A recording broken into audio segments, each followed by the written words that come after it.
వేలు జీతాలు తీసుకుంటూ కోట్ల ప్రజాధనం దుర్వినియోగం చేస్తారా? పెట్రోల్ బంకులో జరిగిన అవినీతిపై ఎప్పుడు చర్యలు తీసుకుంటారు? గత ప్రభుత్వంలో జరిగిన అభివృద్ధి పనుల్లో నాణ్యత లోపాలపై విచారణ ఏమైంది?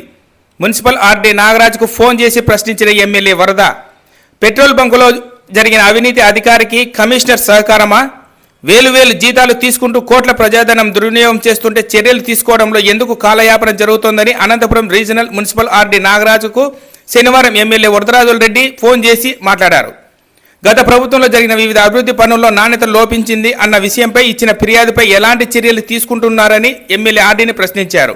ప్రొద్దుటూరు మున్సిపాలిటీ పెట్రోల్ బంకులో పనిచేస్తున్న జూనియర్ అసిస్టెంట్ 1,23,00,000 పైగా మున్సిపల్ ఖజానాకు జమ కావాల్సిన కమిషన్ డబ్బును నిబంధనకు విరుద్ధంగా అప్పు ఇచ్చారని చెబుతుండటంపై వెంటనే చర్యలు తీసుకోవాలని ఎమ్మెల్యే ఆర్డీతో అన్నారు. తానే స్వయంగా విచారణ చేస్తున్నానని, విచారణ పూర్తయ్యాక ప్రభుత్వానికి నివేదిక పంపించి చర్యలు తీసుకుంటామని ఆర్డీ చెప్పారు. నివేదిక కాపీని కూడా తీసుకుంటామని ఎమ్మెల్యే ఆర్డీతో చెప్పారు.